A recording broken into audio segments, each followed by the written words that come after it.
Profesor Al-Uwaisi. Dia tuh bilang bahwa sebelum kita berpikir liberating Masjidil Aqsa dan Baitul Maqdis, we have to liberate our minds first, gitu.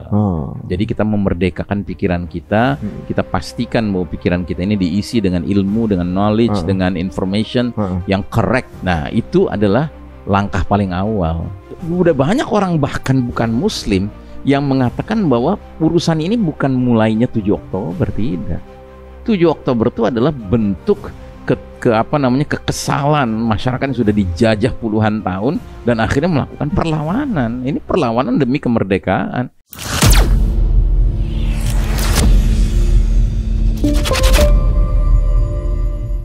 Enggak juga. Ya nggak bisa. Tapi kita melakukan itu karena apa? Karena diri kita ingin selamat. Menyelamatkan diri. Gitu. Ya kan? Dan coba bayangkan ya, ada hadis Nabi mengatakan, seorang Muslim mendoakan saudara Muslimnya tanpa sepengetahuan yang didoakan, maka di samping dia ada malaikat yang berkata, amin walaka bimislih.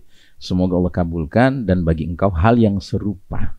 Jadi kita mendoakan siapapun tanpa orang itu tahu kita sedang doakan dia. Apapun kebaikan yang kita doakan untuk dia, pada dasarnya itu untuk diri kita.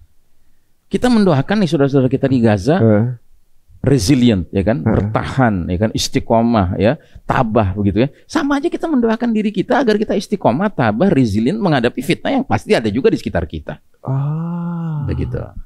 Jadi pantas aja dulu ada sahabat Nabi yang harus pergi ke satu tempat untuk melihat amalan kenapa orang ini menjadi ahlu surga, gara-gara ternyata dia memaafkan semua yang bersalah sama di hari itu. Betul. Berarti pada saat dia memaafkan semua orang, dia pun dimaafkan segala kesalahan. Betul. That's the pattern. Masya Allah. Ya, Masya Allah. Semudah itu dimaafin Allah ya dengan cara kita maafin orang. Makanya kan di antara amal sirri, ya kan, amal rahasia yang orang tuh simple bisa kerjakan, itu adalah mendoakan orang lain tanpa orang lain tuh tahu dia sedang didoakan. Ya kan? Kenapa? Karena itu amal sirri. Ya kan? Yang didoakan aja nggak tahu, ya kan? Bahkan ya mungkin Mas Ari pernah berbuat kebaikan pada orang, ya kan? Tanpa Mas Ari ingat-ingat tuh kebaikan itu. Tapi sejak orang itu dapat kebaikan dari Mas Ari, dia mendoakan terus Mas Ari, sehingga boleh jadi Mas Ari itu banyak hampir kena musibah apa segala terlindungi lewat doa orang itu. Insya Allah. Ya. Masya Allah. Ya itulah ya, multi level connection dari Allah kasih buat kita ya. Betul. Dan itu menunjukkan betapa Islam itu menghargai yang namanya al-ukhuwah wal mahabbah, persaudaraan dan cinta karena Allah. Gitu. Nah sekarang bayangkan kalau itu kita lakukan untuk mendoakan orang-orang yang bahkan kita memang cintai karena dekat dengan kita, misalnya dengan istri, dengan anak, dengan orang tua, ya kan? Jadi kita doakan sendirian, kita doakan tanpa mereka tahu tuh, ya kan? Itu pasti akan mengokohkan ikatan kita dengan istri kita, dengan anak kita, dengan orang tua kita, dengan tetangga kita, ya kan? Gitu. Waduh, jadi jangan miss guys, doain circle kita juga, orang tua kita, maafin semua yang salah sama kita, termasuk doain terbaik buat teman-teman di Gaza, apalagi buat mereka ini kayaknya akan di-reflect ke kita. Jadi kebaikannya sebenarnya bukan buat mereka, hanya buat mereka, juga kita doain buat diri kita sendiri sebenarnya ya.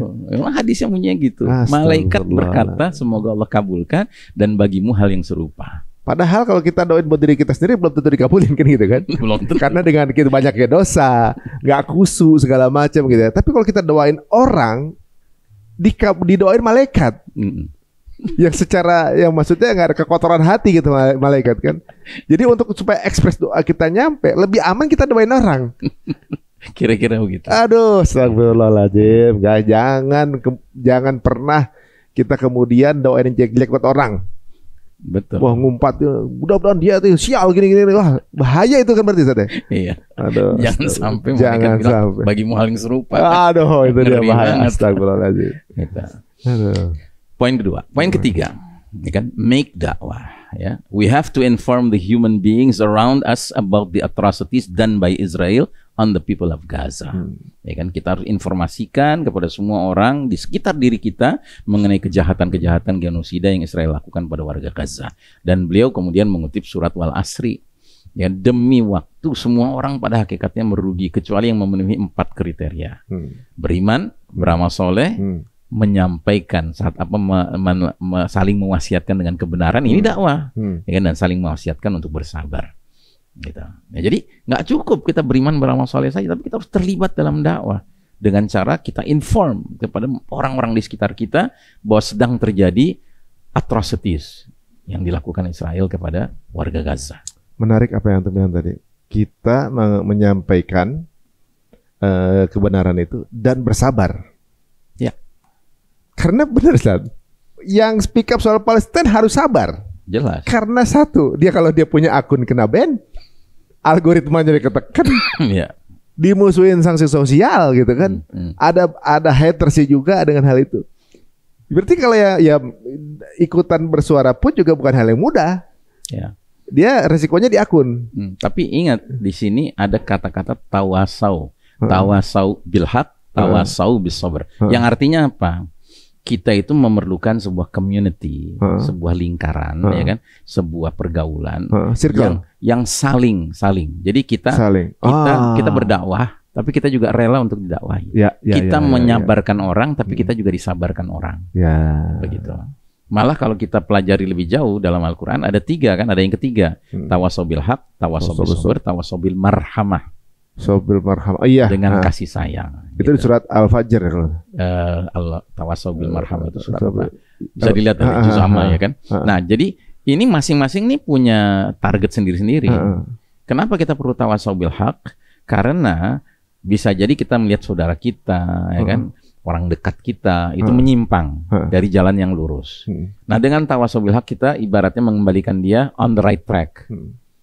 Kalau tawasau bis sabr itu fungsinya adalah kita ngelihat saudara kita nih, tapi dia kelihatannya nggak move on, stagnan dia, stagnan. Nah, dengan tawasau bis sabr kita ibaratnya mendorong dia, come on, move on, gitu, ayo maju, gitu. Ya memang beginilah perjalanan hidup, gitu. Kita harus sabar, gitu, ya kan.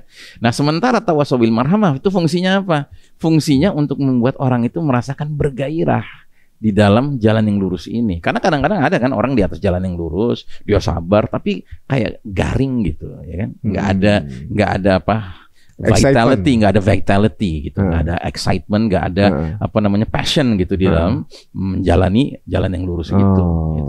Nah, ini kadang-kadang juga terjadi nih. Nah, dengan tawasau bil marhamah kita dilatih untuk to love and be loved, ya kan? Untuk menyayangi dan disayangi. Gitu. Karena memang itu yang kadang-kala hilang dalam hubungan sesama aktivis.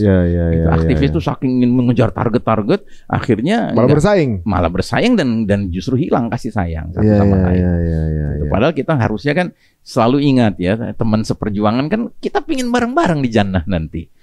Kenapa dengan cara yang ahsan gitu ya? Betul, begitu ya.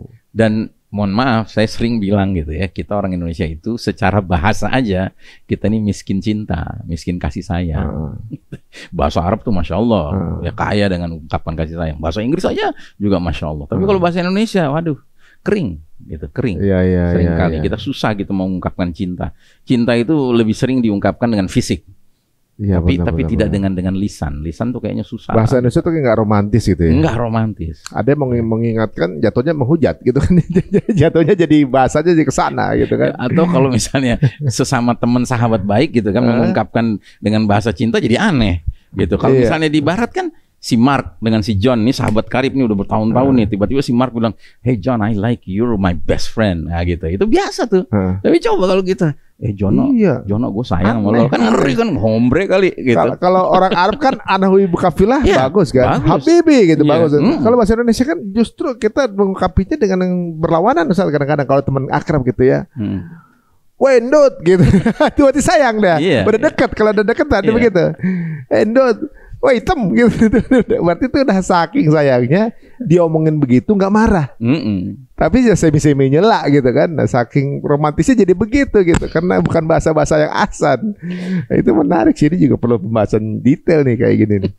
Wah, jadi ternyata bersabarnya pun harus dengan cara-cara yang baik. Nah, sekarang kita poin nomor 4 ya. Action plan nomor 4.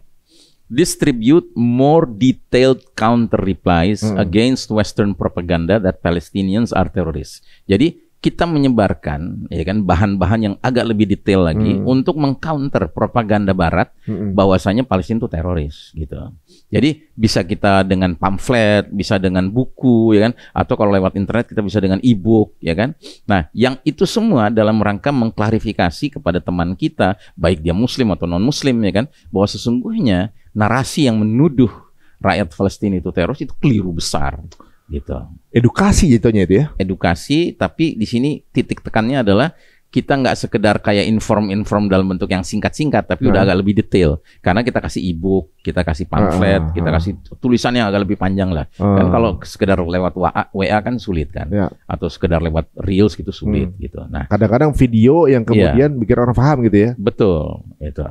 Nah, jadi distribute it to the maximum, ya. Dan itu kita bagikan secara maksimal, baik itu kepada guru kita, mentor kita, kepada kolega kita, siapa saja, begitu. Nah, jadi ini poin nomor 4, dakwah juga, tetapi sudah agak lebih detail, gitu. Nah, terus yang kelima, bikin list VIP persons di dalam kontak kita. Pilih tuh dari kontak kita yang ribuan itu, ya kan, 10 kek, 20 kek, 30 kek, sesuai dengan jumlah yang memang tersedia di dalam konteks kita. Tapi kita benar-benar yakin ini VIP gitu. Ini orang-orang very important people gitu kan. Yang kita yakini mereka itu kalau kita hubungi gitu ya, mereka punya influence di tengah masyarakat yang besar pengaruhnya. Gitu. Jadi misalnya kita punya teman, katakanlah dia Pak Lurah gitu kan, atau kita punya teman apalagi wali kota gitu, yang didengar gitu ya, gitu, yang mereka itu punya position gitu di tengah masyarakat, yang automatically dia akan didengar kalau kita sampaikan bahan-bahan kepada mereka, atau dai atau ustadz gitu, atau ulama gitu ya. Nah, tapi dia ada di kontak kita dan mendekati mereka itu harus melalui apa istilahnya pendekatan yang private. Jangan kita lewat broadcast gitu, jadi samain aja gitu. Karena ini orang-orang spesial nih, VIP people gitu di dalam inian kita. Makanya dia ngasih contoh pengalaman hidup dia sendiri, pengalamannya Zakir Naik. Waktu Macron, presiden Prancis, itu melakukan penghinaan kepada Nabi Muhammad SAW. Nah, itu kesel banget itu Zakir Naik, ya kan? Nah, terus akhirnya disebarkan lah secara ini masif aja gitu ya. Istrinya yang ngasih masukan malah. Gitu. Kan kamu punya banyak orang-orang influential di dalam daftar kontak kamu gitu. Hubungi mereka secara personal, private gitu, message kepada mereka. Bener, dia hubungi itu ada petinggi-petinggi di beberapa negara muslim dan dia punya banyak kan akses itu kan. Gitu. Nah, akibatnya ya kan efek dari dia memberikan pendekatan private itu si orang yang punya pengaruh di negara itu manggil ambasador Prancis ya kan, diomelin gitu, diberikan apa namanya ini ya kan, atau termasuk yang pokoknya macam-macam lah reaksinya tuh ya kan. Tapi karena mereka orang-orang berpengaruh ya kan, itu langkah mereka tuh punya efek yang lebih langsung langsung dan sifatnya apa namanya politik tingkat tinggi gitu, diperhitungkan, jadi diplomasi yang diperhitungkan gitu. Waduh, kejadian itu saya masih ingat, jadinya saya sempat dibully tuh. Dibully nasional waktu itu kan, saking keselnya kan, yang ditaruh di apa? Betul, di gedung itu. Itu istri saya punya beberapa tas-tas dari itu, saya buang kan. Saya buang, kemudian saya foto, nggak layak ada barang-barang ini ditaruh di atas. Ini lebih dekat di kaki gitu kan. Akhirnya dijual-jual kan. Tapi saya kena bully di situ. Ayo kalau berani bakar secara live gitu kan. Saya pasti diomelin istri saya kalau saya lakuin itu kan. Akhirnya dia begitu saja, suara istrinya mau ganti tas baru bilang gitu kan. Tapi kalau di search itu masih ada tuh bullying itu. Waktu itu kan gemas waktu soal penusukan itu kan, saat yang kemudian ditaruh di pampang penistaan terhadap Nabi di sebuah gedung di screen itu kan kejadiannya kan. Nah, iya saya ingat tuh. Ya mungkin masih ada juga yang ingat tuh waktu saya dibully nasional tuh gara-gara kekesalan itu gitu. Ternyata benar juga, saya termasuk yang sumbu pendek waktu itu, dan ini mungkin cara yang lebih ahsan kali, lebih elegan gitu ya. Jadi terserah nanti orang-orang yang kita hubungi ini sesuai dengan kapasitas masing-masing, dengan posisi masing-masing. Mereka punya cara sendiri kan gitu. Tapi yang penting kita melobi mereka secara private supaya mereka ngerti apa yang mesti message apa yang mesti dia sebarluaskan dengan pengaruhnya, dengan posisinya. Ya kan? Itu kan menghemat tenaga kita.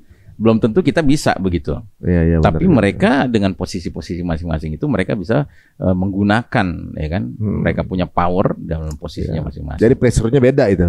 Jadi pressure-nya udah, kalau kita mungkin satu di antara berapa orang, itu hitungannya misalnya dia petinggi satu negara, hitungannya ratusan juta suara ini kan? Betul. Makanya ada semacam ancaman juga dari Zakir Naik. Dia bilang, Kalau Anda ternyata dalam konteks Anda ada orang yang berpengaruh tapi Anda nggak melakukan langkah seperti itu, Anda akan diminta sama Allah. Buat apa Anda punya nomor kontak dia kalau Anda tidak manfaatkan itu untuk kepentingan membela saudara-saudara kita di Palestina? Ada akses berarti? Ya ada akses kan, gitu. Kenapa dibiarkan? Kenapa nggak dimanfaatkan? Oke, number 6 ya. Nomor 6, spread the message on a larger level. Ya, sebarkan pesan ini dalam level yang lebih luas. Misalnya, kalau Anda seorang murid, ya kan, maka Anda lakukan itu di sekolah Anda, ya kan? Bikin notice board, ya gitu, bikin papan pengumuman, ya kan, datangi Pak Guru, ya kan. Kalau Anda seorang mahasiswa di kampus, ya kan, maka bikinlah notis itu di kampus gitu, bikin baleho gitu, bikin apa gitu kan, make billboards, ya kan, you can make plays in the university, bisa bikin drama-drama tentang masalah Palestina di kampus, ya kan. Kalau Anda kerja di sebuah perusahaan, ya kan, Anda datangi manajer, terus Anda katakan pada manajer apa kasus yang perlu diangkat ini, dan bahwa Anda ingin menyebarluaskan kesadaran kepada para pekerja di kantor itu, ya kan, supaya kantor itu mengerti what's really happening in Palestine, begitu. Ya, jadi tergantung apa field kita. Ya, dimanapun posisi apapun kita. Posisi kita. Betul, ya kan. Nah, jadi itu namanya kita spreading the message on a larger level. Begitu. Ya. Jadi setiap orang adalah misionaris. Ya, satu orang punya misi kan? Loh iya. Ya, one man, one mission. Berarti kita tuh nggak ada yang diciptakan secara percuma. Jelas. Oh, keren banget sih emang. Ya kan? Itu number 6 ya kan. Terus number 7 ya kan. Take part in a protest against the atrocities that are being done by Israel on the Palestinians, ya kan. Terlibat dalam protes-protes, demo-demo gitu kan. Dan protest is a very good way of conveying the message, karena protes itu cara yang bagus untuk menyebarluaskan pesan, ya kan. Tapi tolong diingat, jangan kerjakan protes itu violently, kasar gitu, kasar, menimbulkan kerusakan, tapi lakukanlah peacefully dengan damai, ya kan. Dan jangan bikin kerusakan terhadap harta yang ada di lingkungan protes itu, mobil misalnya atau apa dihancurin gitu kan. Jadi lakukan secara damai, ya kan. Larger the number, bigger is the impact, ya kan. Makin besar, ya kan, jumlah hadirinnya, pesertanya, itu makin besar impactnya, pengaruhnya, ya kan. Bahkan if Allah has given you the capacity, you organize the protest. Bahkan kalau Anda punya kapasitasnya, Anda yang mengelola, mengorganisir protesnya itu, ya kan. Nah, cuma dia kemudian bilang, saya pernah dengar bahwa di Indonesia ini pernah ada sebuah protes, ya kan, yang jumlahnya sampai besar sekali, dia bilang gitu, ya kan. Tapi bagi saya, ya kan, bukan jumlahnya yang penting, tapi prosentasenya, ya kan. Persentase Muslim di Indonesia berapa? Iya. Sambil dia bilang, coba lihat di masyarakat Barat non Muslim, ya kan, itu protes pro Palestina itu hampir 100.000, padahal jumlah Muslim di sana berapa? Ya kan, itu hebat, dia bilang gitu. Ya kan? Masuk akal, masuk akal. Ya kan? Tapi sebaliknya kalau jumlahnya besar, prosentasenya sekalipun itu sampai jutaan, tapi kalau seandainya dihitung prosentasenya, ya kan, berapa mestinya? Itu kayak yang sedekahnya Umar dengan Abu Bakar ya. Jumlah lebih sedikit, tapi persentase lebih besar. Aduh. Jadi kadang-kadang teman-teman juga ini mirip juga sama sebelumnya. Kita melakukan protes. Kalau memang teman-teman punya fieldnya adalah yang bergerak di sosial media, ya protes di sosial media, jangan lupa, karena memang tugas di situ kan. Makin gede, makin large kemampuannya, makin daya impactnya lebih besar lagi. Tapi silent, pertanyaannya kan lebih besar ya, jelas. Itu dia. Nah, dia terus ngasih contoh. Di Pakistan tanggal 6 Desember 2023, berarti baru 2 bulan ya berlangsung Tufanul Aqsa itu, ada seorang mufti terkenal namanya Taqi Usmani, ya kan, mengeluarkan fatwa, ya kan. He said in his fatwa, at that time, just the genocide started when all were saying there should be a ceasefire, Muslims and non-Muslims, ya kan. Dia justru mengeluarkan sebuah fatwa, isinya apa? He said that ceasefire, we should say it stop bombarding Gaza, and the Palestinians should continue fighting till the last Jew is kicked out of Palestine. Gak ada takut-takutnya. Gak ada takut-takutnya gitu. Dan itu ternyata setelah sekian waktu, ya kan, itu malah justru itu yang dikagumi gitu, fatwa itu. Gitu. Karena sesungguhnya memang mestinya bukan menghentikan dalam pengertian sekedar ceasefire. Tapi memang harus akhirnya, ya kan, hengkang ini penjajah, begitu. Makanya ini kita kan prihatin sekali ya dengar baru-baru ini keluar deklarasi bersama 3 pimpinan negara Arab, ya kan, Saudi, Qatar dan Mesir, ya kan, yang menyepakati hendaknya Hamas itu melucuti persenjataan mereka dan hendaknya wilayah Gaza itu diserahkan otoritasnya kepada otoritas Palestina. Itu dipublish? Dipublish. Ini sekarang heboh ini, begitu kan? Kita sayangkan sekali, sedih sekali gitu. Padahal ya udah banyak orang bahkan bukan Muslim yang mengatakan bahwa urusan ini bukan mulainya 7 Oktober, tidak. 7 Oktober itu adalah bentuk kekesalan masyarakat yang sudah dijajah puluhan tahun dan akhirnya melakukan perlawanan. Ini perlawanan demi kemerdekaan. Ini bukan sebuah tindak terorisme. Padahal ada non-Muslim di sosmed kalau nggak salah, saya pernah dengar. Dia bilang kata, they are truly the people of God. They not yield. Iya, betul. Jadi ibaratnya dipisah, not yield itu memang nggak akan pernah menyerahnya itu. Iya. Ya. Tapi malah justru keluar pernyataan itu dari negara Muslim, negara Arab, ya. Aduh, nah ini yang unik ya. Tapi saya begitu mendengar itu, saya langsung ingat hadis Nabi. Nabi pernah bersabda, la tazalu ta'ifatun min ummati zahirina 'alal haq, la yadurruhum man khalafahum wala khadalahum wa hum kadzalika hatta ya'ti amrullah. Yang artinya akan selalu ada sekelompok dari umatku yang berdiri di atas kebenaran, berperang di atas kebenaran. Tidak bisa mereka dimudaratkan oleh siapapun yang berusaha untuk memotong fasilitas mereka, berusaha untuk mengganggu mereka, dan mereka akan terus demikian sampai datangnya perintah Allah. Nah, kalau kata Syekh Mubayyad, penulis kitab Ensiklopedia Akhir Zaman, ulama dari Gaza, dia mengatakan sampai datangnya perintah Allah itu ada 2 penafsiran.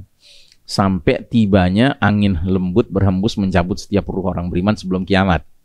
Tapi ada penafsiran kedua, sampai datangnya perintah Allah, amrullah itu maksudnya sampai datangnya Al-Mahdi dan turunnya Isa alaihissalam. Nah, dia condong pada pendapat kedua. Bahwa akan selalu ada Ta'ifah Mansurah ini, ya kelompok yang selalu mendapatkan kemenangan, pertolongan dari Allah Ta'ala, dan mereka selalu di atas kebenaran, dan nggak bisa mereka dicelakakan siapapun yang berusaha memotong fasilitas mereka dan sebagainya. Nah, jadi saya ini lagi menunggu-nunggu nih, ya kan, janji Nabi ini, ya kan, yang pasti juga benar janjinya, ya kan, kita akan lihat ini, sekalipun sudah ada pengkhianatan yang begitu dahsyat, ya kan, pengkhianatan, bayangkan, ya kan, yang justru freedom fighters yang genuine gitu kan, disuruh dilucuti senjatanya. Gitu. Memangnya otoritas Palestina selama ini ngapain? Iya. Kan that's the big question. Andai nggak ada mereka, misalnya gini, kalau dibilang bahwa kejadian ini gara-gara mereka gitu kan. Tapi sebelum 7 Oktober kan memang ratusan orang setiap hari udah dibunuhin terus. Udah dibunuhin terus, nggak ada penanganan apa-apa dari yang otoritis yang ditunjuk. Ya kan, di West Bank begitu, penculikan jalan terus, pembunuhan jalan terus, orang main di penjara nggak pulang gitu kan, udah kejadian gitu. Jadi kalau nyalain ini nggak bisa juga gitu. Betul. Ini malah justru adalah perlawanan supaya semua itu berhenti kan begitu. Waduh, sayang sekali ya nih kayak begini. Tapi ya udah resmi pernyataan itu atau sudah resmi. Gitu. Ya. Unik memang ya. Memang kita sedang menjalani zaman ahdul fitan ya kan, zaman penuh fitnah di akhir zaman. Oke, number 8 ya, nomor 8. We should boycott those people who are supporting the genocide. Kita harus boycott orangnya, ya kan? Bukan produk ya kan, dan perusahaan-perusahaan ya. Itu artinya ya, that means if those companies, those products, the companies of those products which are supporting Israel for the genocide, and many people say, what difference does it make? Kan ada orang yang bilang, emang ngepek tuh, gitu, boycott itu, ya kan? Nah, dia bilang, do you know the boycott done by the Muslims all over the world has caused a phenomenal loss to many companies. Number 1 was McDonald's. Gitu. Ya, ini jelas menimbulkan kerugian besar kepada perusahaan-perusahaan itu. Karena budget pencitraan mereka iklannya itu besar. Ya. Nah, ini kan iklan kebalikan nih. Betul. Nah, yang jadi masalah adalah memang masih ada saudara-saudara Muslim kita yang terus menikmati saja. Ada itu jelas, ya kan? Nggak usah ke jauh-jauh kalau kita lagi itu aja. Kita lewat aja di gerai-gerai mereka, mobil masih parkir, motor masih parkir, gitu. Dan sekarang kan coba lihat kayak McDonald gitu kan berusaha untuk narik hati umat Islam dengan gede banget tulisan musola. Dulu mana pernah ada? Dulu mana pernah peduli McDonald musola? Ada maknya yang warnanya seolah-olah kayak warna bendera Palestina. Iya, Ya, betul. jualan juga seolah itu kan. Astagfirullahaladzim. Nah, jadi saya lihat memang kesadaran boykotting ini masih lemah, ya masih lemah gitu, ya kan. Apalagi kalau memang itu menyangkut apa yang selama ini jadi langganan dia gitu. Ya. Dia sudah berlangganan ini, merek ini gitu, rasanya sulit sekali mencari alternatif. Gitu. Apa? Wahan juga. Ya wahan juga, itu bentuk wahan juga. Gitu. Ya kan saya tuh kadang-kadang merasa gimana ya kalau lagi ceramah di sebuah masjid ngomongin Palestina bersemangat gitu kan, membangkitkan semangat, tiba-tiba pengurus masjid datang bawa minuman aqua. Ya Allah ya Rabbi. Saya langsung membayangkan ini darah anak Gaza, kok kita disajiin darah anak Gaza, kita lagi ngomongin Gaza gitu, tapi kok darah anak Gaza disajiin kepada kita kan, ini aduh ya kan. Jadi kepada siapapun yang menyaksikan podcast ini tolonglah ya kan menyadari bahwa ini ya sesuatu yang kaitannya dengan kalau kita nggak peduli dengan boykot, sama saja kita sadar tidak sadar memberikan sebagian harta kita untuk membantu Zionis ya kan, membantai saudara-saudara kita di sana. Ini koneksi ini loh yang harus benar-benar dihubungkan gitu. Jangan cuma ngelihat ya kan saya cuma beli berapa rupiah. Bukan soal jumlahnya, tapi soal loyalty gitu loh, soal wala wal bara ya kan. Karena itu hakikat kita bertauhid itu adalah kita wala dengan saudara-saudara kita seiman dan kita barok kepada musuh yang menzolimi saudara-saudara kita, membantai saudara-saudara kita. Masa iya kita istilahnya ngaku membela saudara kita tapi juga kita membela musuh, ya kan? Terus di mana letak ini kita kesadaran kita? Ya, karena ada kalangan yang menganggap bahwa boykot itu akan merugikan dengan karyawan-karyawan itu kan juga muslim bla bla bla bla bla. Ya itu sempat juga disinggung gitu sama Zakir Naik. Itu narasi yang mereka lempar. Mereka juga ngelempar itu. Iya. Sampai ada produk lokal ya, contohnya mungkin yang ayam nih yang lagi rame nih kan. Iya. Nah, itu dihajar terus itu. Dihajar sama bazarnya si mereka. Betul. Dikasih bintang 1 segala macam gitu kan. Betul. Ya itulah. Jadi karena mereka nggak mau ketika kegerus, karena kan kampanye menggantikan di posisi itu karyawan yang ada di sana jadi kerja di situ. Secara narasi udah habis dong. Betul. Akhirnya pakai buzzer untuk ngabisin itu. Betul. Insyaallah. Zolim, ya kan, ikut dalam kezoliman malah.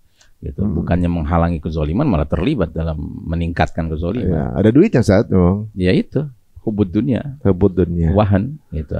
Number 9 ya, nomor 9, contribute with Allah, contribute what Allah has given you, charity for this cause. Ya, jadi ini infak, ya, charity ya. Jadi kalau Anda memberikan infak ya kan, jangan lihat pada jumlah yang Anda berikan, tapi lihatlah pada persentase yang Anda berikan. Gitu.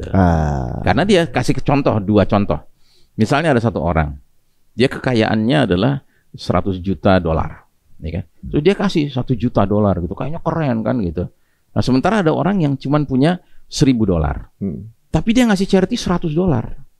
Berapa tuh persentasenya? 10%. Sedangkan yang ini berapa? 0,0 sekian dong. Gitu. Iya. Jadi jangan bangga gitu kita udah ngasih gede persentasenya. Gitu. Nah, kalau itu benar jelek itu, nampar saya juga. Yang secara fisik harus dikumulasi dulu itu berapa persentase kita nyampe. Makanya kan? Ini saya tuh benar-benar banyak belajar dengan Dr. Zakir Naik ini. Kan ada tuh wawancara dengan Dr. Richard tuh. Ya kan? Nah, itu dalam wawancara itu Zakir Naik menjelaskan bahwa dia dengan karunia Allah yang melapangkan rezeki dia itu sudah memutuskan ingin berbisnis itu dengan Allah, sehingga dia bikin aturan main untuk dirinya sendiri. Dia bilang ini tidak wajib bagi semua ya, dirinya sendiri, bahwa profit yang dia dapatkan itu harus dia sedekahkan 51%. Imagine 51%. Gitu. And I teach my son Farid Naik ya kan, to do the same thing. Tapi saya tahu karena dia masih pemula ya kan, dia mulai dengan nggak sampai langsung 51%. Tapi saya udah dorong dia, ya, coba jadikan Allah sebagai partner bisnismu. Anda akan lihat nanti betapa balasannya itu dari Allah itu luar biasa. Iya, pantesan aja. Beliau ini sebenarnya dalam keadaan dapat pressure di sana sini kan, dapat fitnah di sana sini. Orang nyangka bahwa dia akan sulit secara ekonomi. Tapi dia memberangkatkan ke tim krunya, dia bayar sendiri itu ada 2,6 miliar untuk akomodasi, itu pakai uang dia sendiri. Iya, Masya Allah. Dan dia punya tim media itu. Itu satu kameranya itu harganya 3 miliar. satu kamera dia. Iya. Karena dia bilang dia hanya mau the best camera gitu. Makanya Peace TV yang dia punya itu, ya kan? Itu dia bilang ini adalah TV, ya kan, yang terbanyak orang yang menyaksikan. Itu 200 juta orang menyaksikan Peace TV itu. Ya kan? Karena dia benar-benar quality oriented. Dia quality oriented. Ya. Kan pernah Dr. Richard nanya kan sama beliau kan, apa benar saya dengar Anda itu punya bisnis mobil mewah gitu kan? Oh iya, itu rental, dia bilang gitu. Saya punya rental luxurious cars gitu kan, Rolls Royce, Bentley, ya kan, terus Macbeth, ya kan. Itu di Dubai, dia bilang gitu. Dan rental saya itu number 1 di Dubai, dia bilang gitu. Tapi kok saya nggak pernah lihat Anda, kata Dr. Richard, ya kan, itu naik mobil Rolls. Lah, buat apa saya naik itu? Dia bilang gitu. Saya cukup naik apa namanya, dia biasa naik apa sih, mobil apa tuh? Ya pokoknya levelnya jauh lah dari mobil luxurious itu. Karena dia bilang ya itu saya untuk memenuhi keinginan mereka yang kaya-kaya, dia bilang gitu. Tapi bagi saya nggak pantas lah seorang dai pakai mobil begitu. Masya Allah. Jadi benar juga ya, kalau ungkapan apa namanya, hidup sederhana, zuhud, ungkapan zuhud itu membuktikan bahwa orang itu adalah punya kecukupan ekonomi. Menurut saya itu, Ustaz. Orang kaya bisa hidup mewah, milih untuk sederhana, itu zuhud. Exactly. Soalnya kalau orang nggak punya duit, hidup sederhana, itu tahu diri. Bukan zuhud. Ya, emang hidupnya memang punya segitu. Berarti itu bukan zuhud. Itu emang tahu diri. Emang nggak mampu aja kan gitu. Orang kaya tapi milih hidupnya sederhana. Nah, itu zuhud berarti. Berarti kalau Rasulullah SAW zuhud bukan berarti Rasulullah miskin. Rasulullah itu punya kemampuan ekonomi yang hebat berarti. Cuma hidupnya milih untuk sederhana. Berarti betul saya. Betul. Makanya kan diantara ulama itu merumuskan definisi zuhud itu adalah ada muta'alluqul qalbi bid-dunya. Jadi hilangnya ikatan hati dengan dunia. Gitu. Dia boleh berlimpah hartanya, tapi dia nggak terikat dengan dunia.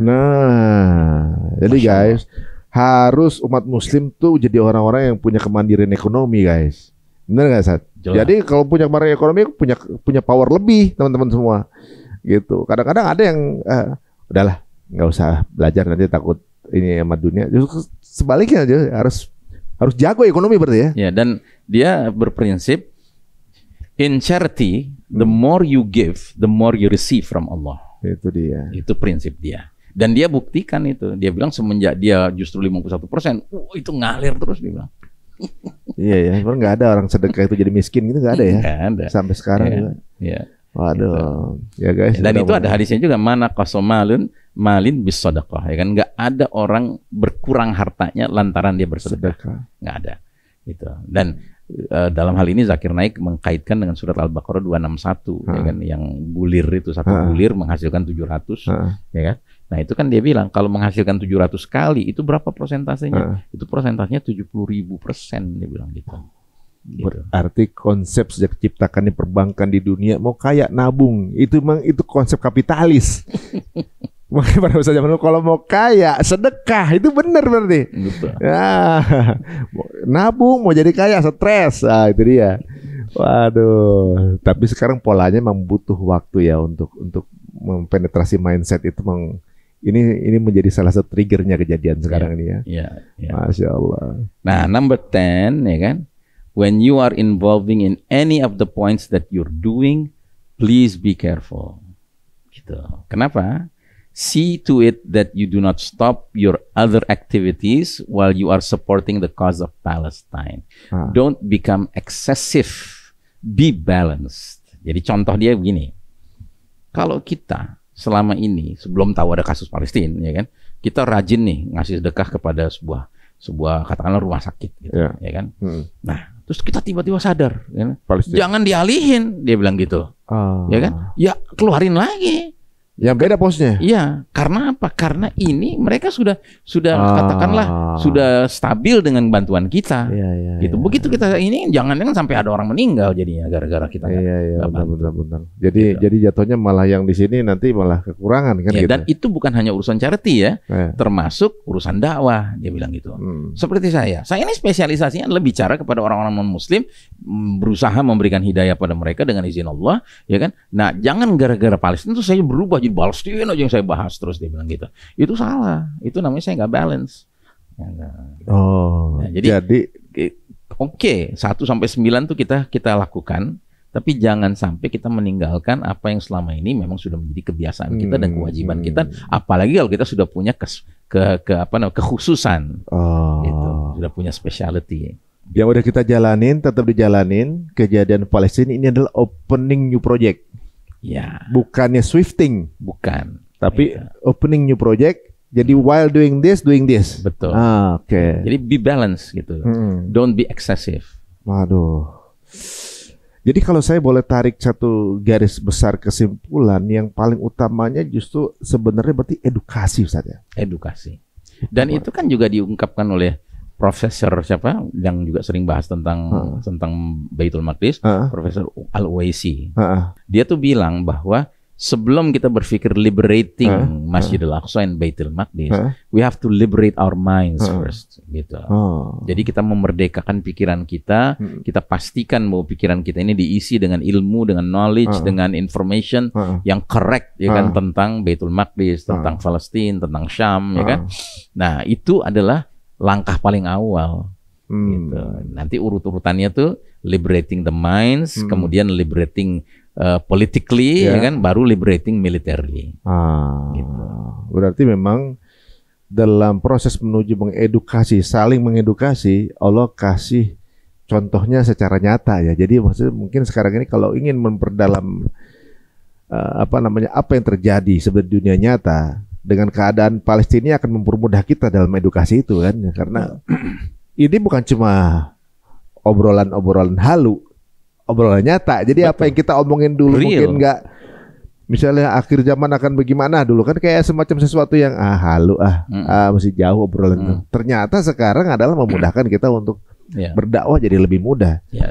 Dan kembali lagi saya ingatkan latar belakang awal tadi pembahasan pembentukan mindset dari Dr. Zakir Naik, bahwa dia mengingatkan kalau kita ini membahas semua ini bukan dalam rangka membebaskan Palestina, karena Palestina pada hakikatnya justru yang paling bebas saat ini di muka bumi, ya, karena mereka yang berani langsung melawan yang sedang hegemonik, yaitu Zionis, begitu. Nah, kita liberating ourselves. Kita berusaha membebaskan diri kita masing-masing. Nah, jadi ini mindset ini penting, gitu. Nggak ada seorang Muslim pun, ya, yang boleh membiarkan dirinya, ya, nggak peduli dengan Palestina. Kenapa? Karena bahkan orang non-Muslim saja itu sampai beralih posisi. Dulunya ngebelain Israel, nganggap Israel yang benar, nganggap Palestina itu teroris. Sekarang malah mereka yang teriak kenceng banget Free Palestine.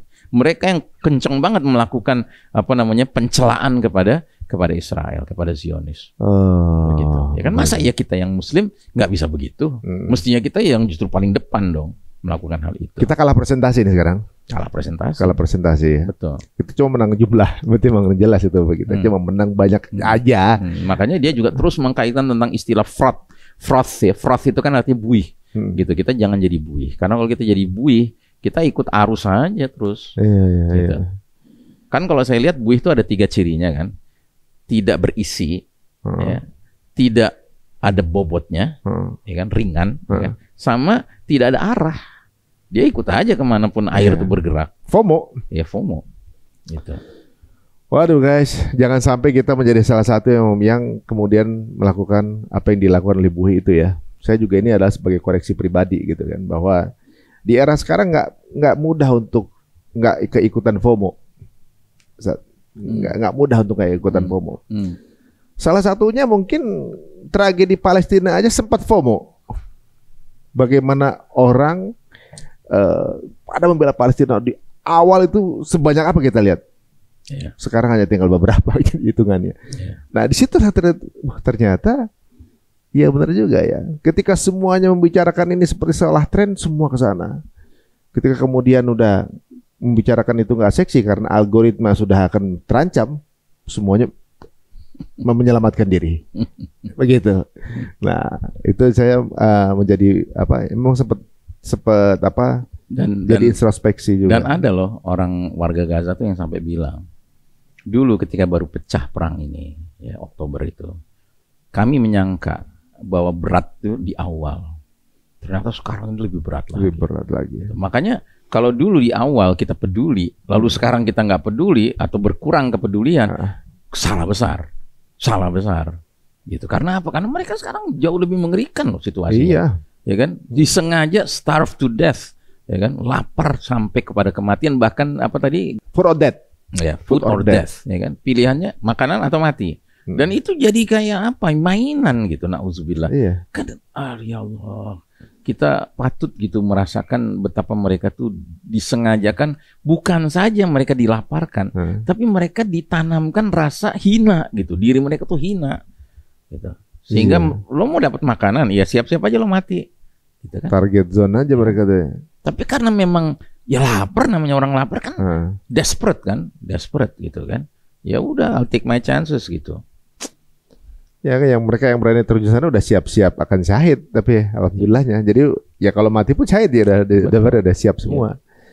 Tapi masa kejadian dinistakan seperti ini saudara kita on our watch gitu. Ya waktu itu saya pernah kasih pernyataan kalau nggak salah.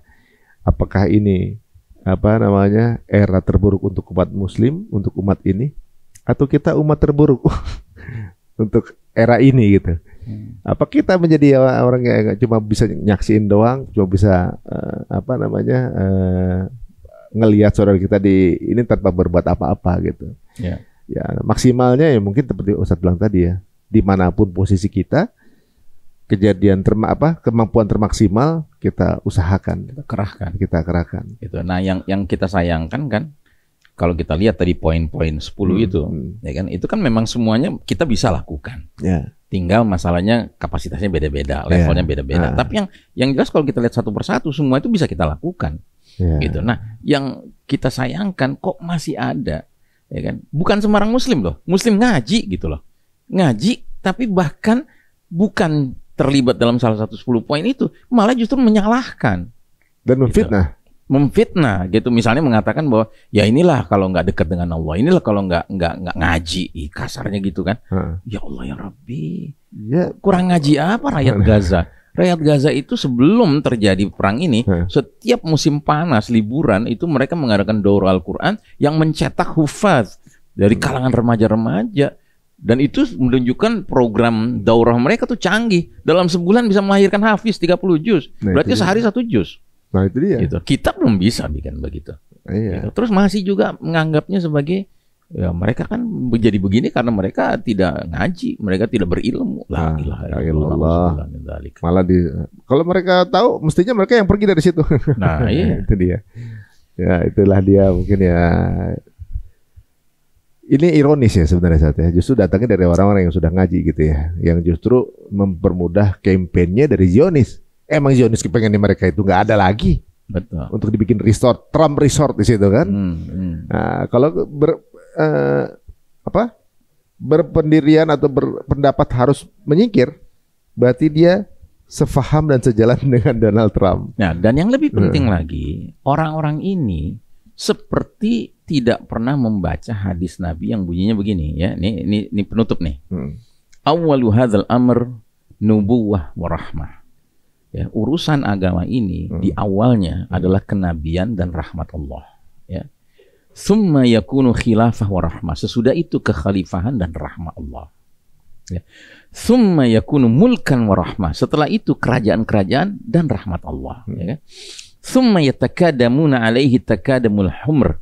Ya, kemudian manusia memperebutkan kepemimpinan kekuasaan laksana gigitan keledai. Ya, fa'alaikum bil jihad. Maka jika zaman itu datang, diwajibkan atas kalian jihad. Wa afdalu jihadikum ar-ribat. Sedangkan jihad kalian yang paling afdol di masa itu adalah ribat, berjaga-jaga di negeri, jangan sampai masuknya musuh. Ya kan? Wa afdol ribatukum asqalan. Sedangkan ribat kalian yang paling afdol di masa itu yang berlangsung di Asqalan. Nah, Asqalan ini nama kota yang sekarang di bawah penjajahan Israel, laknatullah alaihim. Tapi kota ini cuma 13 km dari Gaza di utara. Dan Asqalan ini ternyata zaman dulu dikenal sebagai ibu kotanya wilayah Gaza. Berarti ini maksud Gaza itu? Iya, justru Nabi sedang bicarakan ini kejadian yang sekarang. Gitu. Dan di sini kan Nabi bilang, jihad yang paling afdol di masa ketika orang tuh sudah bukan sistem kenabian, bukan sistem kekhalifahan, bukan sistem raja-raja Islam, ya kan? Tapi sistem orang memperebutkan kekuasaan, kepemimpinan kayak gigitan keledai. Sekarang kan begitu. Keledai kan ciri khasnya apa? Suaranya kan? Nah, berarti kan kepemimpinan diperebutkan suaranya. Nah, ketika era itu sudah datang, kata Nabi yang harus dikerjakan apa? Jihad. Jihad yang paling afdol apa? Ribat. Menjaga negeri kita jangan dimasuki, diambil alih sama bangsa lain, musuh-musuh gitu kan. Dan ribat yang paling afdol kata Nabi itu berlangsung di Asqalan. Imam Syafi'i rahimahullah lahir di Gaza, tapi kalau ditanya orang, kamu orang mana? Saya orang Asqalan. Karena ibaratnya orang Tasik, kalau ditanya orang mana? Orang Bandung. Karena Bandung ibu kota Jawa Barat, meliputi Tasik. Nah, kan kalau mereka yang katanya ngaji itu tahu hadis ini, apa mau menutup mata? Terus mau mengatakan bahwa enggak, itu bukan di zaman kita sekarang, ini hadis entah kapan berlakunya. Nah, itu namanya ngeles. Berarti memang nggak menjalankan sunnah berarti justru malah. Ya gitu. Ya ini kan hadis, kenapa sunnah Nabi ya kan? Justru bahwa Asqalan ini adalah sesuatu yang harus dijaga. Nggak keikutan dong dengan ini. Nah, itu. Berarti anti sunnah ini dia. Aduh, astagfirullahaladzim. Ya mudah-mudahan teman-teman semua ini menyemangati kita ya, bahwa ternyata yang menjadi urutan action plan dari Dr. Zakir Naik ini bukan sesuatu yang asal ide beliau semata, tapi pentadaburan dari Al-Quran dan Sunnah tentunya juga dari nas yang ada gitu ya, bukan sembarangan ngomong gitu. Berarti kita semua jangan berkecil hati dengan kapasitas kita. Berarti kita semua punya peran dan andil di sini dengan apapun yang kita mampukan dengan maksimal yang kita bisa gitu. Dan ingat ya, kalau paling lemah ya mungkin di hati gitu ya, tapi jangan sampai yang paling lemah lah. Jangan sampai kita menjadi orang yang kemudian dianggap musuh oleh saudara kita yang ada di Gaza. Dan itu tadi kita kan sering bertanya apa yang bisa kita kerjakan. Nah, ini sudah diungkapkan di BMK. Ini bisa kita kerjakan. Dan yang kita kerjakan ini memang tidak bisa memerdekakan Palestina. Karena apa? Karena memang kitanya merdeka dulu, merdeka dulu.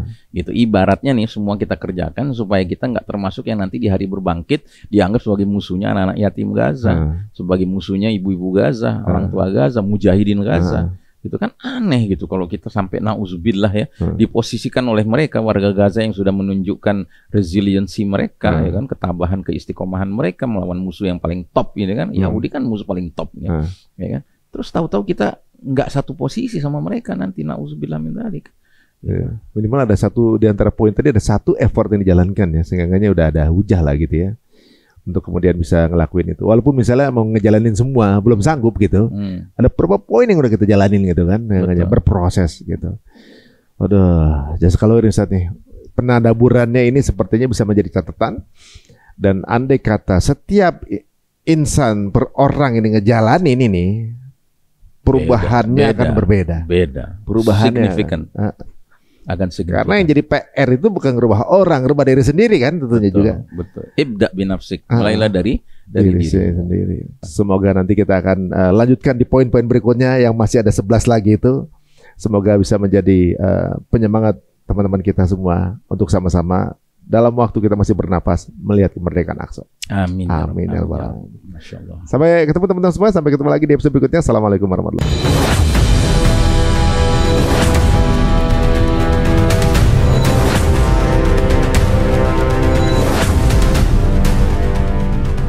Dan ketika luka ini terus kita dramatisir, maka luka ini akan bisa menghancurkan diri kita. Kita akan kehilangan fitrah-fitrah baik kita. Karena ujian adalah tanda cinta Allah dengan cara yang berbeda. Semua yang sudah Allah takdirkan pada diri kita, kita adalah orang yang beriman kepada qada dan qadar. Kami pasrahkan semuanya kepadamu ya Allah.